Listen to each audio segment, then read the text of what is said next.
Konsep HAM itu dari barat, mempromosikan kebebasan enggak terbatas. Biar manusia bebas melakukan apa aja.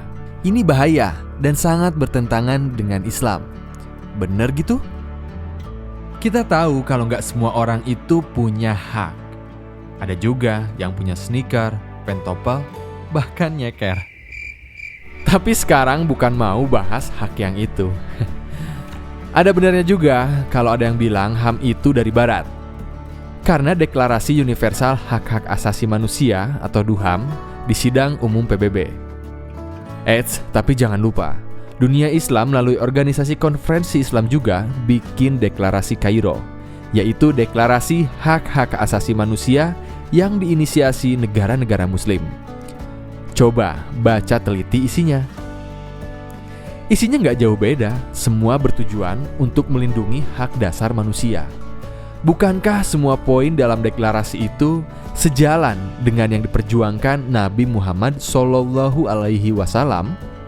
Ayo kita lihat sejarah perjuangan Rasulullah. Sejak zaman Yunani, Romawi, Persia, perbudakan adalah hal yang biasa. Nggak ada yang mempertanyakan atau menentangnya.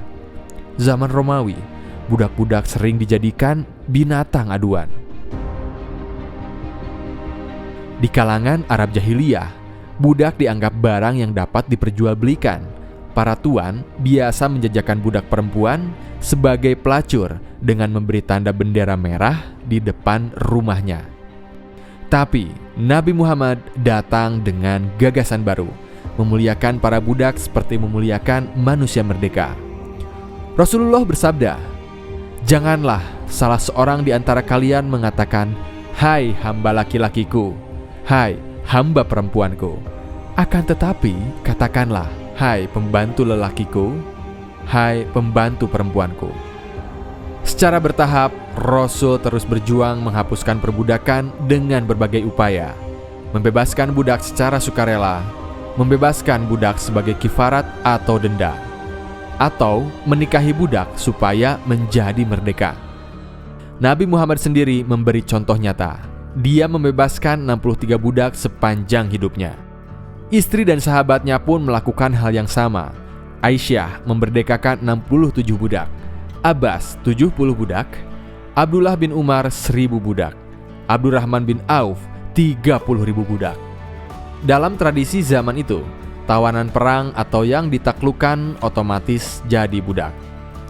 Tapi waktu penaklukan kota Mekah, Rasulullah menyerukan, "Antum tulakko, kalian semua bebas." Dengan gerakan yang sistematis ini, pada masa Khalifah Rasyidin keempat, perbudakan di Jazirah Arab berhasil dihapuskan. Zaman itu, enggak ada gerakan anti perbudakan yang memperjuangkan kemerdekaan dan kebebasan manusia segencar yang Rasulullah lakukan. Rasulullah sudah aktif dalam gerakan perlindungan hak sejak muda.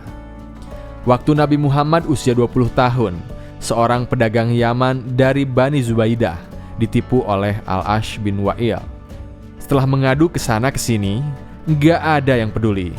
Akhirnya pedagang Yaman itu naik ke bukit Abu Kubais dan melantunkan sebuah syair berisi keluhannya.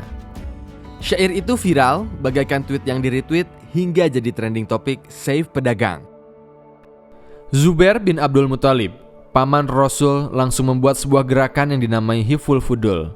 Dia bikin petisi yang mendapat dukungan dari berbagai kabilah yang berkumpul di rumah Abdullah bin Jud'ad. Gerakan ini akhirnya berhasil. Pedagang Yaman tadi mendapatkan haknya.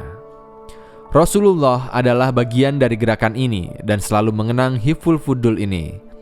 Aku dulu hadir di rumah Abdullah bin Jud'an, menyaksikan sebuah ikatan perjanjian yang aku tidak rela menggantinya dengan harta yang paling berharga pun.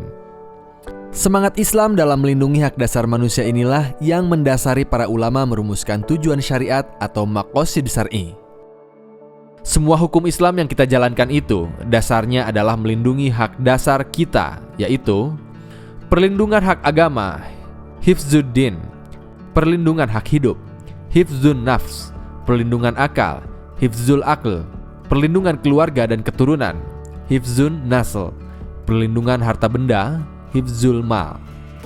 Nggak mungkin syariat itu bisa ditegakkan kalau nggak melindungi hak-hak ini. Seperti kata seorang ulama, Ibnu Qayyim al-Jauziyah. Tidak mungkin jika syariat membela ketidakadilan dan menghilangkan kerahmatan.